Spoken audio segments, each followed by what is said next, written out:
Olá, sejam todos e todas bem-vindos e bem-vindas a mais um episódio do podcast da SOCESP, em parceria com a LIBS. Eu sou o Dr. André Feldman, cardiologista, e hoje nós vamos falar sobre um tema fundamental para quem trata pacientes com diabetes do tipo 2 e que tem a doença cardiovascular. A gente vai falar um pouquinho sobre o controle glicêmico e a importância da terapia combinada desde o início. E para essa conversa, a gente tem o prazer de ter conosco o Dr. Rômulo Augusto dos Santos, que é endocrinologista, especialista em diabetes e metabolismo. Seja bem-vindo, Dr. Rômulo. Muito obrigado, André. Obrigado a todos pelo convite. Muito obrigado pela participação num lugar tão legal, tão importante. Vamos ver o que eu consigo contribuir para a SOCESP aí. Afinal de contas, hoje endocrinologia e cardiologia, são especialidades que estão extremamente ligadas, né? Os próprios endocrinologistas participando dos congressos da SOCESP, a cardiologia, recentemente a gente teve o Congresso Brasileiro de Endócrino lá em Gramado, cardiologistas em massa lá também. Então, a gente está junto, né? Já há alguns anos que as nossas especialidades estão juntas aí. Vamos lá. Muito bom. Com certeza você vai ajudar muito, Rômulo. Vamos aprender bastante aí contigo. Muito bom.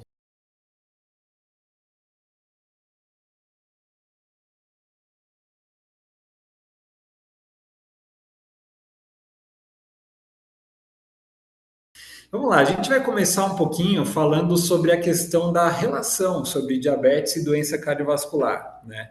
É algo que acho que os cardiologistas estão cada vez mais se acostumando aí no dia a dia, a ter um olhar diferenciado no paciente com diabetes do tipo 2, porque realmente ele acaba carregando muito desse risco cardiovascular. Então, como que você enxerga, né? Por que é importante a gente estar abordando o tratamento do paciente com diabetes do tipo 2 e linkado com essa questão do risco cardiovascular? Por que é importante a gente considerar isso para o tratamento, Romulo? Sabe, André, que já há alguns anos que nós, endocrinologistas, a gente considera que a gente vive a era de ouro da endocrinologia, né? Desde do advento de estudos diversos aí, como o DECLARE para dapaglifosina, como o EMPA-REG para empaglifosina, o estudo LEADER da liraglutida, o estudo SUSTANT-6 da semaglutida, recentemente os trials maiores com semaglutida para tratamento de obesidade, tirzepatida para tratamento de diabetes tipo 2, tirzepatida para tratamento de obesidade, a gente ganhou um arsenal terapêutico nunca antes visto, né? Então a gente vive desde 2015 com a abertura do EMPA-REG e do DECLARE, a gente tem uma era de ouro que completa 10 anos esse ano dentro da endocrinologia. De lá para cá, a gente mudou completamente o conceito do tratamento do diabetes. Se a gente pegar as diretrizes mais recentes, assim, a gente tem utilizado não só um efeito glucocêntrico do tratamento do diabetes, né? Até 2015, a gente olhava a meta de glicada, ela jamais deixaria de ser importante, mas hoje a gente avalia a terapia guiada por fenótipo, que a gente chama, ou seja, uma terapia guiada pelo risco cardiovascular daquele paciente. Então, um paciente, por exemplo, hoje, que ele tem uma hemoglobina glicada de 6,5 e já apresenta doença arterial coronariana, ou já tem insuficiência cardíaca, ou já tem doença renal crônica, a gente tende a otimizar a terapêutica desses pacientes, independentemente do controle glicêmico. Então, é uma coisa muito legal, muito nova, que a gente já utiliza, né? Então, a gente sai da inércia terapêutica buscando o benefício extraglicêmico de diversos antidiabéticos, né? Então, principalmente quando a gente está falando de metformina, de inibidor de SGLT2, né? A DAPA e a empaglifosina principalmente, análogos de GLP-1, coagonistas de GLP-1/GIP, mas sem deixar também de ter o controle glicêmico estrito. Por que que no passado o endocrinologista ele era muito glucocêntrico no tratamento do diabetes, né? Porque os fármacos que a gente tinha até meados da década passada eram fármacos com alto potencial de hipoglicemia, então era muito comum você ter um DM2 insulinizado. Hoje, a gente, na prática clínica de alto rendimento, a gente tem um menor número de pacientes DM2 insulinizados, a gente consegue utilizar o tripé mágico aí de inibidor de SGLT2, metformina e GLP-1, ou inibidor de SGLT2, metformina e inibidor de DPP-4, né? Então, a terapêutica combinada precoce, ela é uma realidade. E da onde a gente aprendeu isso? Com a cardiologia, né? Ao longo dos anos, a gente aprendeu com a cardiologia que tratar a fisiopatologia da doença, mesmo que em doses menores de fármacos, mas você tratar diversos sinalizadores da doença, então na hipertensão, a gente aprendeu com a cardiologia, terapia combinada precoce tem um benefício maior. Na insuficiência cardíaca, terapia combinada precoce, a gente não entra com IECA, depois com beta-bloqueador, depois com espironolactona, a gente entra com terapia combinada precoce, e agora inclusive com os inibidores de SGLT2 no tratamento da IC, né? Então, a gente trouxe isso para diabetes, agora a gente traz isso também para as dislipidemias, né? Terapias combinadas mais precoces, né? Sem, claro, mudar a ideia de que o controle glicêmico ele permanece um objetivo essencial, mas não é mais só isso. Se a gente pegar a diretriz da American Heart de 2018, o principal recado que ela dá é tratar o diabetes mellitus independentemente da hemoglobina glicada, focando nas lesões de órgão-alvo. Então, o paciente que é renal crônico, independente da glicada, ele tem que ter inibidor de SGLT2. Paciente que é de alto risco cardiovascular, independente da glicada, ele tem que ter ou GLP-1 ou inibidor de SGLT2 na sua prescrição, né? O paciente com insuficiência cardíaca hoje é antiético você manter sem inibidor de SGLT2, né? Mesmo que ele tenha um controle glicêmico adequado. Então, a cardiologia nos ensinou a fazer terapia combinada precoce, sair da inércia terapêutica, e realmente a gente vive um momento muito legal do tratamento do diabetes no paciente de alto risco cardiovascular. E com baixo risco de hipoglicemia, isso é outra coisa importante.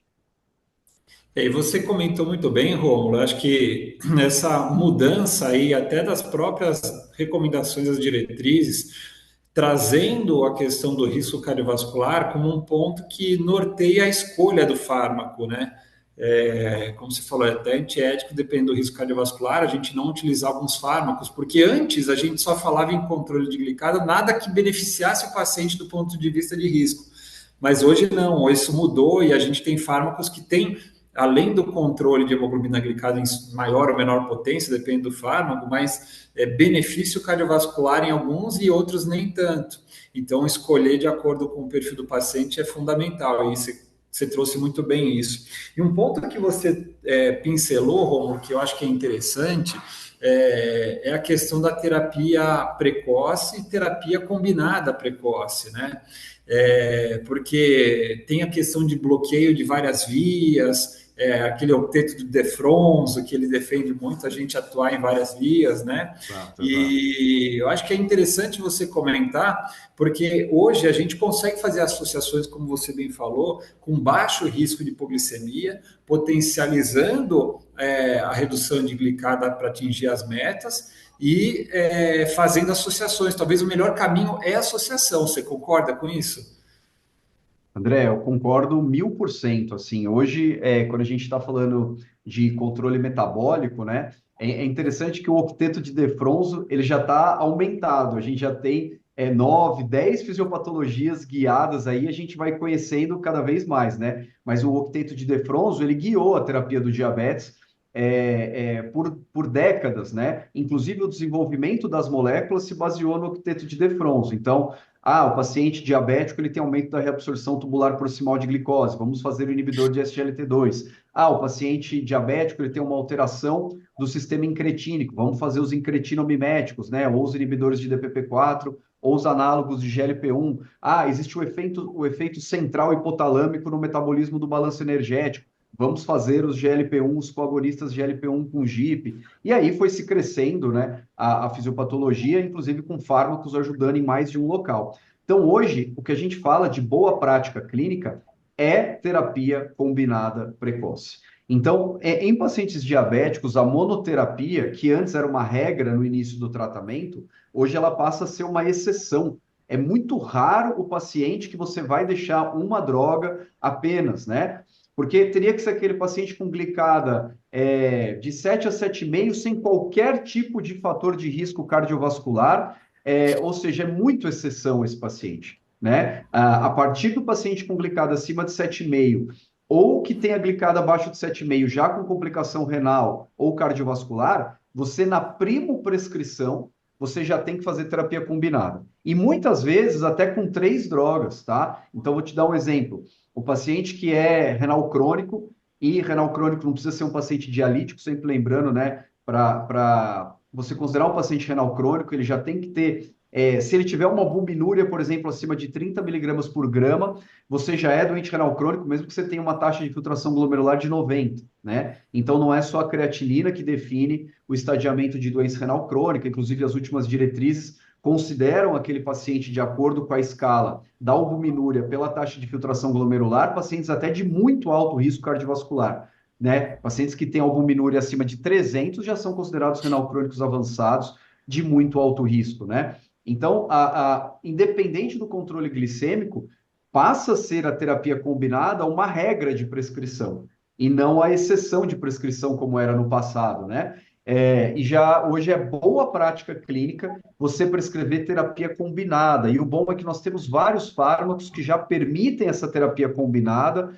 na primoprescrição. Então você consegue brincar ali com metformina, dapaglifosina, GLP-1 ou DPP-4 de diversas maneiras e reduzindo o risco cardiovascular, controle glicêmico potente e com risco muito baixo de hipoglicemia, né? Lembrar que as drogas mais novas, elas tendem a atuar predominantemente na glicemia pós-prandial, que inclusive é onde tem a maior glicação da hemoglobina. Então, a gente sempre fala que a hemoglobina glicada, ela tende a ser uma média, né, da glicose dos últimos 3 meses, mas isso é parcialmente, isso é só para um conceito geral. A glicação da hemoglobina, ela é mais prevalente nas últimas 4 semanas e com importância muito maior da glicemia pós-prandial, que é onde atuam esses fármacos. Então, você já tem um controle glicêmico muito maior e como atua no pós-prandial, a taxa de hipoglicemia é muito baixa.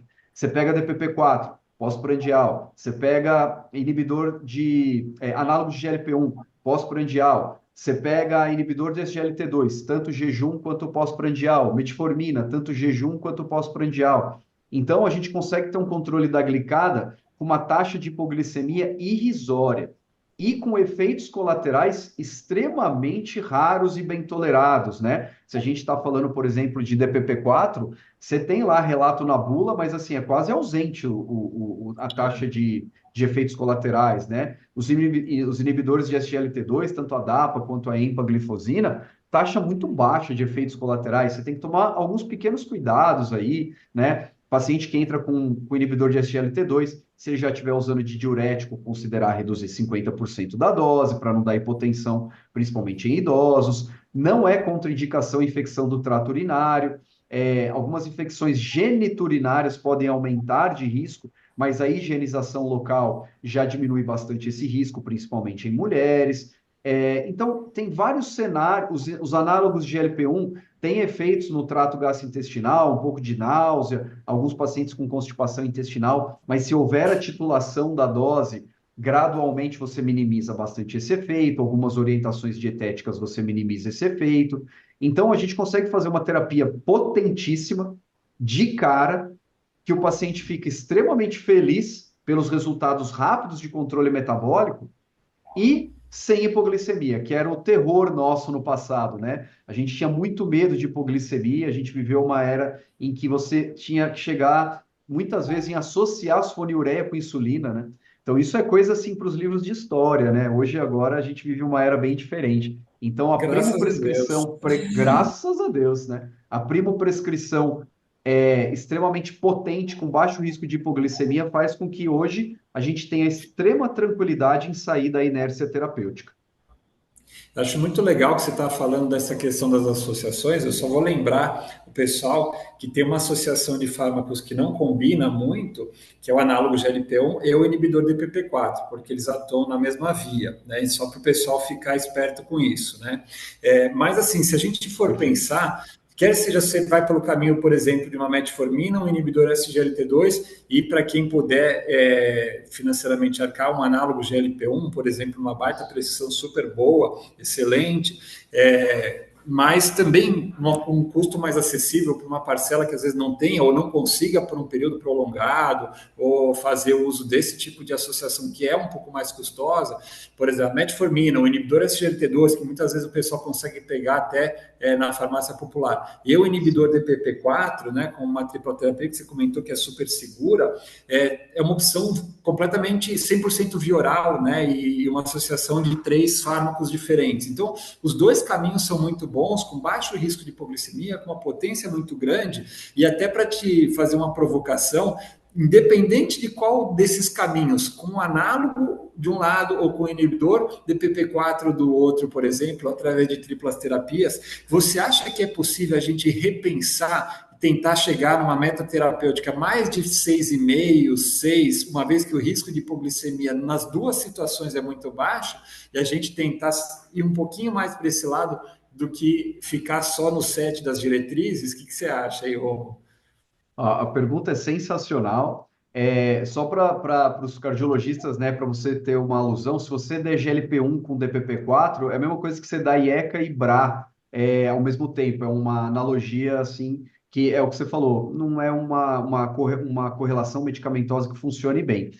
Eu não tenho dúvida, André, vou estar falando uma coisa aqui até me adiantando um pouco, talvez no que vai acontecer no futuro, mas eu não tenho dúvida nenhuma que com a estabilização desses fármacos no mercado, com a maior disponibilização desses fármacos ao longo aí do tempo para a sociedade, vai haver uma mudança de meta de hemoglobina glicada, até porque a gente sabe que o paciente, por exemplo, que tem 5,7 de glicada, ele tem menor risco do que o que tem 6,2 de glicada, por exemplo. E os dois estariam abaixo de 7 ali, no que a diretriz recomenda classicamente, né? Então, eu não tenho dúvida que no futuro vai haver uma mudança de paradigma no controle metabólico dos pacientes, visto que, como a gente comentou bastante aqui, o risco de hipoglicemia é muito baixo, né? Então, eu sempre falo para meus pacientes, às vezes eles chegam lá, 6,9 de glicada.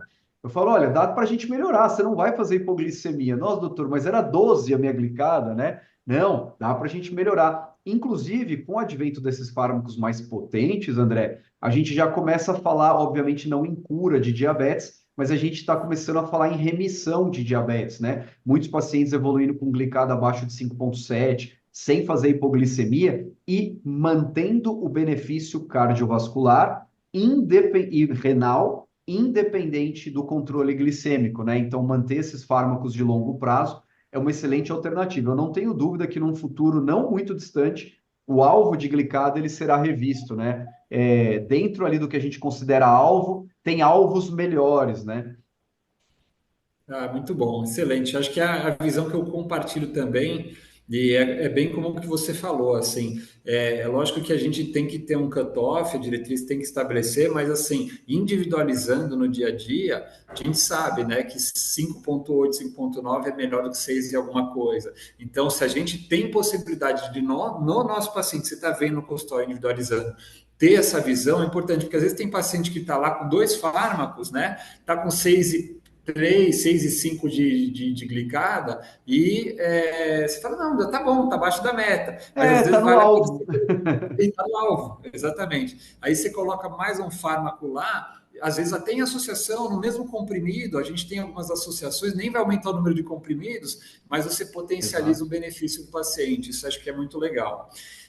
Eu vou complementar aqui com um ponto que acho que é super interessante. Hoje em dia, Romulo, as nossas especialidades elas se imbricam muito, né? Graças a Deus. A gente tem aí pacientes que têm perfis, né, metabólicos muito comuns, e não é para o cardio só olhar para a pressão, para a LDL e deixar para o endócrino o controle da glicose, e ao mesmo tempo é importante que o endócrino olhe para a glicose, mas também veja o LDL, veja a pressão arterial, olhe para o peso, enfim, citando esses 4 parâmetros aí, glicemia, colesterol, pressão arterial e peso, que é muito comum no perfil de paciente de diabetes tipo 2, como que você enxerga aí o papel do endocrinologista trazendo aí tudo isso para a meta? Como que é essa visão que o clínico, né, seja ele cardio ou endócrino, tem que ter sobre esses pacientes? As especialidades, nesse ponto, elas se fundiram, né? Como eu disse, a gente já participa dos congressos de cardiologia, o cardiologista participa do congresso de endocrinologia, porque, na verdade, a doença é a mesma. A síndrome metabólica, na verdade, ela é uma doença só. Então, a gente não tem muito por que fracionar a terapêutica, né? O cardiologista cuida da pressão e o endocrinologista cuida da glicose. O endocrinologista cuida do peso e o cardiologista busca meta de LDL. Não, tem que ser uma conformidade. E o que eu vejo, André, graças a Deus, assim, dando bastante aula aqui no interior de São Paulo, em outros lugares do Brasil, a gente vê que está havendo uma sinergia muito grande entre as especialidades. Não há mais uma discussão sobre, por exemplo, a importância do controle do peso para a redução do risco cardiovascular. Não há mais uma discussão de alvos extremamente agressivos de redução de LDL e colesterol por parte do endócrino para redução de risco cardiovascular. A gente teve recentemente a Sociedade Brasileira de Cardiologia publicando diversas diretrizes, acho que até histórico, um número de diretrizes publicadas amplamente ali, né? E a gente acompanhando isso com vocês. Então, eu vejo, né, esse cardiometabolismo como uma especialidade que juntou a endocrinologia e a cardiologia com o mesmo objetivo. Que, na verdade, o objetivo qual é? É reduzir morte do que mais mata no mundo, que é a doença cardiovascular. Então, hoje, a gente pega inibidor de SGLT2, eu até brinco, né? Que ele é mais importante para o coração do que para o controle glicêmico, de tão importante que ele é. O benefício dos estudos clínicos, por exemplo, com a dapaglifosina, o Emparreg, né, com a empaglifosina, mesmo o Canvas com a canaglifosina, os benefícios cardiovasculares, eles são estarrecedores, inclusive no não diabético também. Então, uma coisa que a gente aprende também na endocrinologia, por exemplo, hoje chega um paciente renal crônico para mim, ou um portador de IC, que não tem diabetes, eu tenho a tranquilidade de prescrever dapaglifosina para esse paciente, mesmo ele não tendo diabetes, porque o benefício é extraglicêmico também. Assim como se chega um paciente que não tem doença cardiovascular para o cardiologista, mas ele é diabético, o cardiologista vai saber conduzir com inibidor de SGLT2, metformina, GLP-1, DPP-4, pioglitazona, que também é um excelente fármaco, já com estudos clínicos como o Actinal, que mostrou benefício da pioglitazona, diminui risco de acidente vascular encefálico, tem um benefício adicional da doença hepática gordurosa metabólica no paciente diabético. Então, a gente, aos poucos, inclusive, primeiro a cardiologia e a endocrinologia se uniram. Nós já estamos chamando os nefros, chamando os hepatos, logo, logo os geriatras, para a gente ver a questão da doença cognitiva desse paciente metabólico. SOP, a gente sabe que síndrome de ovário policístico é uma doença que está associada a maior risco cardiovascular, porque é a mesma doença, a fisiopatologia é a adiposidade, perdão, a adiposidade visceral, né? Então a gente vai se unir cada vez mais e com mais especialidades, né? E o legal, Romulo, assim, o que a gente tem visto é que essas diretrizes, elas têm sido desenhadas em conjunto pelas sociedades, né? A união da Sociedade Brasileira de Cardiologia com a SBD, muitas vezes, até o pessoal da nefrologia entrando junto. Então, essa unificação faz com que os especialistas falem a mesma língua, porque imagina se a gente tivesse aí, a SBC lança um valor. Daí vem a SBD, lança algo parecido, mas um pouquinho diferente, 5 miligramas para cá ou para lá. Eu acho que é legal ter essa união e fazer um documento, porque ajuda todo mundo a seguir uma linha de orientação. Então, eu acho que as próprias sociedades já estão também trabalhando nesse sentido, em conjunto, e isso daí acho que favorece muito a todos os médicos. Você comentou um ponto importante que eu acho que vale a pena a gente trazer, porque é o seguinte. Como a gente está falando, tem muito cardiologista que vai ouvir esse podcast e que está ouvindo a gente. O cardiologista às vezes tem um pouquinho de preconceito com a glitazona, né? Eu gosto de glitazona, vou ser sincero para você. Então eu queria Nossa, que eu você também. trouxesse assim a visão do endocrinologista sobre a pioglitazona, o paciente com esteatohepatite gordurosa, outros contextos, enfim, que você julgue que isso é importante. Acho que é legal trazer essa mensagem para o pessoal que está ouvindo a gente. André, é muito legal. Só para trazer um pouquinho de história aí, né? As glitazonas, né, as tiazolidinedionas, elas foram um fármaco do final da década dos anos 2000, né, colocados, e na época tinha a rosiglitazona, que ela aumentou o risco cardiovascular, aumentou internação por insuficiência cardíaca, ela foi tirada do mercado, aí estamos indo aí para talvez 15 anos ou um pouquinho mais, né? E a pioglitazona, ela ficou ali na beira para ser descontinuada, né? Por muito pouco. E graças a Deus que a gente não perdeu esse fármaco, porque hoje já é bastante estabelecido, a pioglitazona é um fármaco seguro do ponto de vista cardiovascular, ela não pode ser utilizada em cenários de insuficiência cardíaca sintomática, né? Porque a pioglitazona, ela causa uma certa retenção hídrica, e no paciente com IC, com um quadro congestivo, ela poderia piorar isso, né? Outra coisa, pacientes que têm o edema macular, tem que tomar cuidado, não utilizar a pioglitazona. E em outro cenário que também a gente tem que tomar cuidado é no idoso, principalmente na mulher idosa,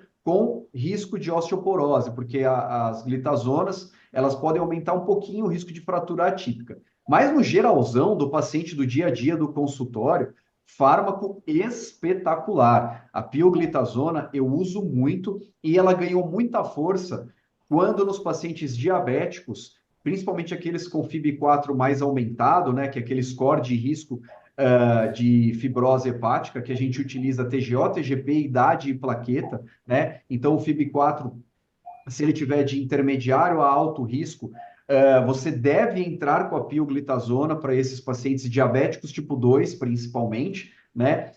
Como uma droga para melhora da doença hepática gordurosa, lembrar que ela não melhora desfecho, ela não reduz mortalidade, mas ela melhora inflamação hepática, sim, tá? Agora, recentemente, a semaglutida, no estudo Essence, foi o primeiro fármaco aprovado para tratamento de doença hepática gordurosa metabólica, que, aliás, fica mudando o nome toda hora, né? Mas é a doença gordurosa do fígado ali que a gente conhece. A pioglitazona é excelente, pessoal, porque tem potência de controle glicêmico, então uma média de 1 a 1,2 de redução na hemoglobina glicada, com risco muito baixo ou nulo praticamente de hipoglicemia. Lembrar que a pioglitazona, ela atua via receptores nucleares PIPAR gama, né? Então, ela tem a mudança do tipo de adiposidade do paciente, ela aumenta a adiposidade subcutânea, que é uma gordura anti-inflamatória, produtora de leptina e de adiponectina, que são marcadores de proteção cardiovascular, ao mesmo tempo que ela diminui a adiposidade visceral. Ela diminui marcadores inflamatórios como interleucina 1, interleucina 6, TNF-alfa, resistina, visfatina, angiotensinogênio. Então, ela é um fármaco grandemente anti-inflamatório, antiaterosclerótico e antitrombótico para esse cenário de paciente de alto risco cardiovascular. Então, ela é muito boa, eu prescrevo muito e há evidência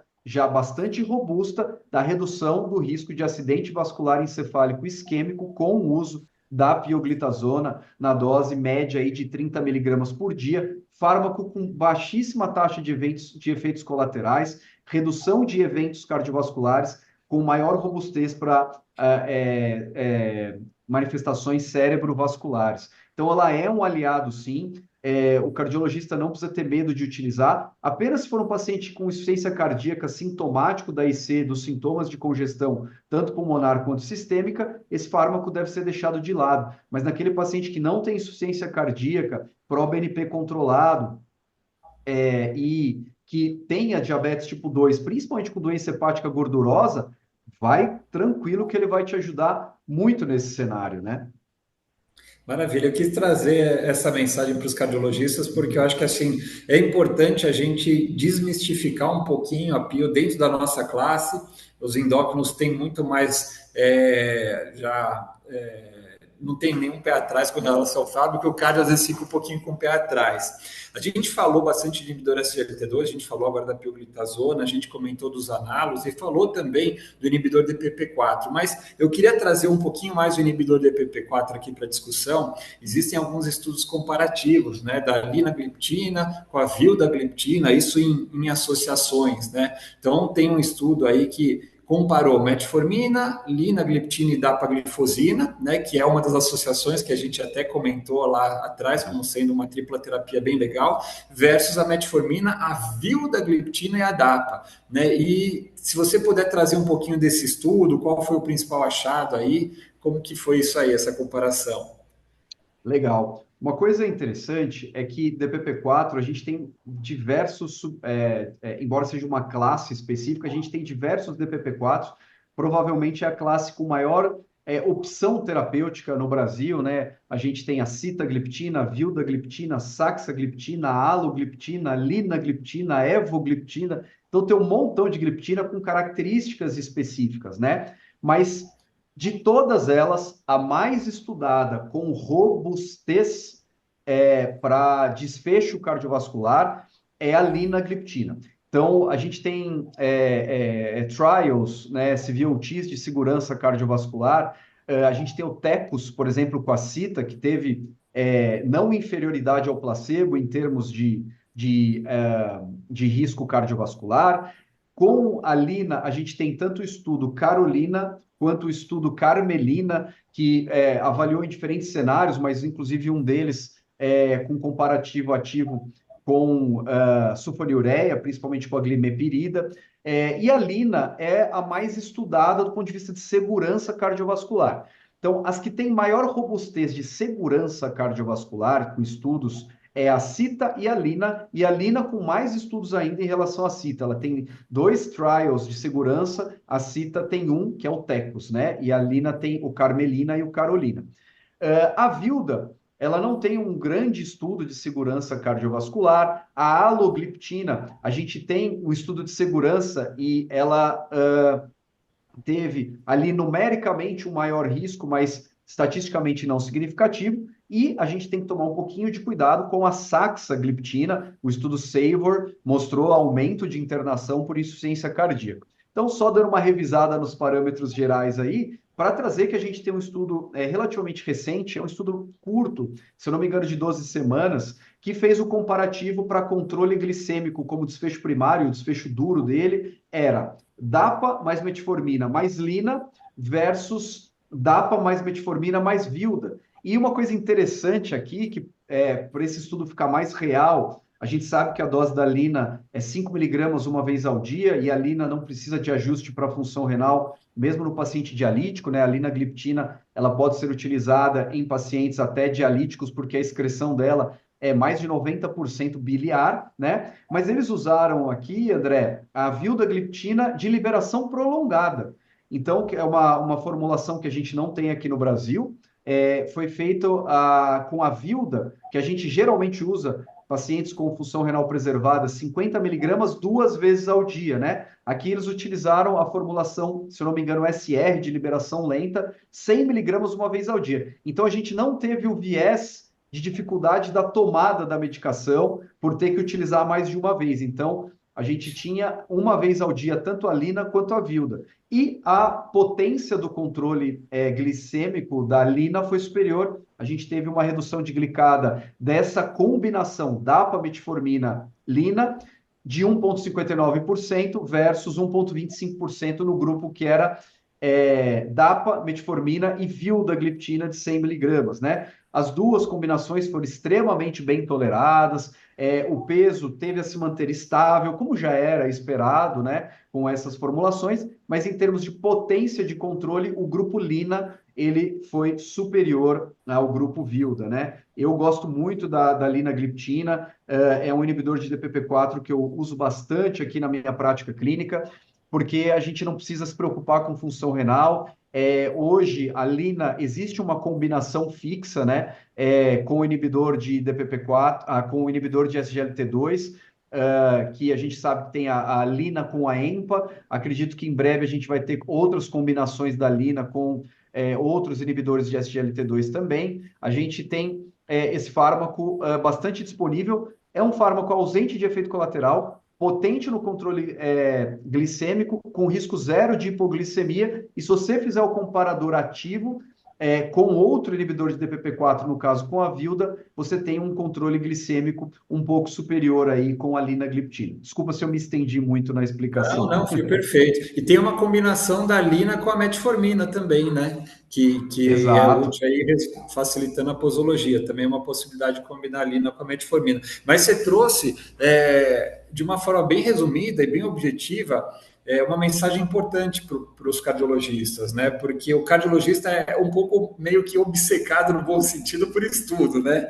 E realmente se deixou bem claro que realmente assim a Lina tem mais estudos para nós da cardiologia, realmente o Carmelina, o Carolina trouxeram bastante segurança para esse fármaco Perfeito. e a gente sabe que os inibidores de PP4 em geral para quem tem disfunção renal, são a classe provavelmente mais segura em termos de possibilidade de utilização, inclusive em pacientes com uma função renal bem depletada, aí a gente pode usar essa classe. Então, a gente às vezes tem uma dificuldade, né, no paciente com doença renal crônica muito avançada, de lançar mão de alguns fármacos. E o inibidor de PP4 ele é uma boa alternativa aí dentro desse cenário. Com certeza vale muito a pena.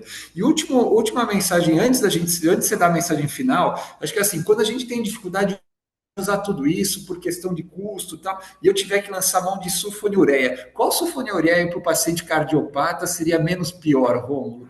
A gente sabe todas as dificuldades aí das sulfonilureias, a gente sabe do risco de hipoglicemia, mas se eu tiver que usar, não tem jeito, como que a gente faz aí? As foliureias, inclusive, são fármacos que eles foram, junto com a metformina, lá nos anos 90, né, já com a glibenclamida, que hoje, embora se use, tem que se...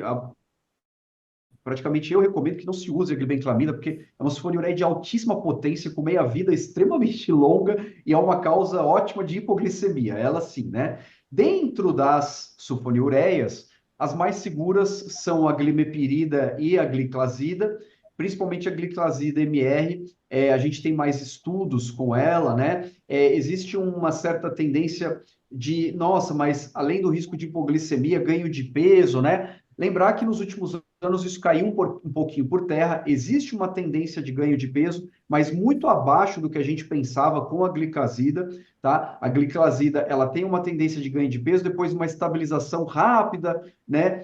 Você não fica tendo um ganho de peso progressivo com o uso do fármaco. É um ganho de peso nos primeiros meses e depois uma estabilização. Então, eu gosto muito de utilizar a gliclazida. A glimepirida também é boa. A gliclazida ela é um pouquinho mais estudada. Lembrar que a gliclazida tem a forma MR de liberação lenta, né? Ela hoje é um fármaco já de uma linha um pouco mais abaixo, porque a gente não tem nenhum estudo com redução de desfecho primário com sulfonilureia, né? Então, lembrar que a gente tem com metformina, a gente tem já muito antigo, né?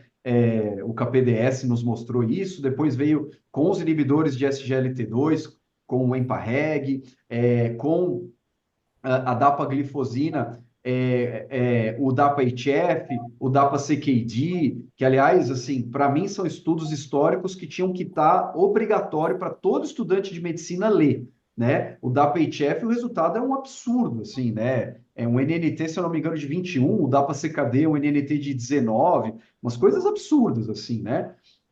E a sulfonilureia, ela não tem estudo de segurança cardiovascular com melhora de desfecho, né, com redução de desfecho. Mas é um fármaco que pode ser utilizado principalmente naquele cenário onde o paciente, o custo passa a ser um ponto, né? Lembrar que, como a gente falou, a gente tem que entrar com fármacos para controle metabólico e que tenha redução de desfecho cardiovascular e renal, mas a gente não pode esquecer que a glicemia continua sendo um fator, né?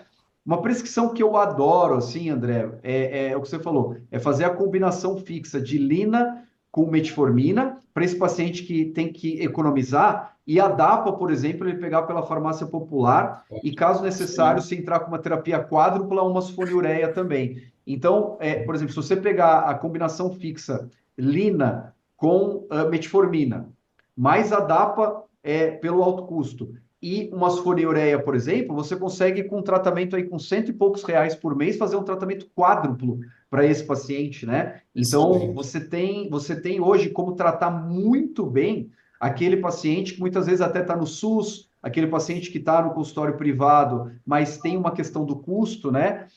Porque a gente sabe, óbvio, análogo de GLP-1, coagonista de GLP-1/GIP, né? Falando de sema, de lira, de tirzepatida, de dulaglutida, a gente está falando de um outro patamar de fármaco, mas com um custo elevadíssimo, né? Para você ter uma ideia, hoje, se você for pegar a dose disponível no Brasil para tirzepatida, que está chegando aí a de 7,5, vai chegar de 10 miligramas. A de 10 miligramas deve chegar a R$ 3.000, 4 aplicações, e a de 15 miligramas a gente nem sabe qual vai ser o valor, né? Para o Sim. tratamento diabético do mundo real, e eu sempre falo para os pacientes, André, é muito melhor você gastar, você economizar e usar um fármaco por 4, 5 anos do que você usar um fármaco de alta potência, de alto custo por um mês, né? Então, lembrar que obesidade, diabetes, hipertensão, doença renal, IC, dislipidemia são doenças crônicas que não devem ser tratadas de maneira recreativa, né? Com controle precoce e abandono do tratamento. Então, é muito melhor você fazer uma terapia combinada a baixo custo por tempo prolongado do que você utilizar um fármaco de alto custo por 2, 3 meses, né? Então, a sulfonilureia, ela entra ali como uma opção, não é a primeira linha de tratamento, mas ela entra como uma opção, e dá para fazer de tudo no diabetes, né? Dá para fazer metformina com inibidor de SGLT2 com DPP-4, dá para fazer metformina com inibidor de SGLT2 com sulfonilureia, com PIL, com GLP-1, dá para brincar com tudo isso. E note que a gente quase não falou de insulina, né? Porque hoje a potência do controle glicêmico consegue ser feito muito com os antidiabéticos orais ou os injetáveis não insulínicos, né? Então, o controle metabólico hoje, a insulina fica para uma fatia pequenininha de pacientes. E só para lembrar que em 2026 ou 2027, a gente vai ter insulina semanal no Brasil, a Icodec, já aprovada pela Anvisa, tanto para DM2 quanto para DM1. A gente está chegando nesse nível de tecnologia aí, né? Maravilha, muito bom. Nosso bate-papo passou super rápido, foi excelente, viu? Na Queria hora que eu vi a aproveitar hora. aqui, Romulo, em um minutinho aí, que mensagem que você deixa aí para os endócrinos, para os cardios, o pessoal que está nos escutando aí? Pessoal, terapia combinada precoce, né? Eu acho que isso é a principal mensagem que tem que ficar, tanto para o endocrinologista, quanto para o cardio, para o nefro, para o clínico. A terapia combinada precoce de alta potência hoje é a boa prática clínica, né? Então, claro que você vai ver peculiaridades, né? Algumas coisas são obrigatórias, por exemplo, se for renal crônico, tem que ter inibidor de SGLT2 de cara, mas não fiquem com aquela coisa, vou entrar com metformina, vou observar 3 meses, vou reavaliar a glicada, estimular a mudança de hábito de vida. É claro que é fundamental o estímulo de mudança de hábito de vida, mas sejam agressivos na terapia precoce, que a sua primoprescrição tenha mais opções terapêuticas dentro, por exemplo, da fisiopatologia do octeto de Defronzo, né? Então, eu acho que o recado que fica é: não tenham medo de hipoglicemia, que era o medo no nosso passado. Então, terapia de alta potência precoce, desde a sua primo prescrição, é hoje a boa prática clínica aí, principalmente assim, terapias combinadas que tenham a metformina. Lembrar que a metformina, ela é antiga e muito boa, né? O paciente diabético tem que ser: oi, tudo bem? Metformina e olá, como vai? Inibidor de SGLT2 ou um DPP-4 junto, ou um GLP-1 junto, mas tem que ter terapia combinada precoce. Esses pacientes diabéticos, quando eles chegam para a gente, eles já chegam provavelmente com muitos anos de doença, com doença tanto micro quanto macrovascular já estabelecida. Então, meu recado seria terapia combinada desde a primo prescrição como regra de ouro aí. Maravilha. Queria agradecer demais para você, Rômulo, pela sua participação aqui conosco, pelo seu tempo e por compartilhar tanta informação que eu tenho certeza que vai ser super útil. A gente conseguiu pincelar vários aspectos que são, às vezes, muitas dúvidas que podem existir aí dentro do tratamento do paciente com diabetes do tipo 2. Então, mais uma vez, obrigado. E esse foi mais um podcast da Socesp, em parceria aí com a Libs. Obrigado não só ao Romulo, mas a todos que nos acompanharam aí hoje e até o próximo episódio. Um abraço e até mais. Tchau, tchau, pessoal.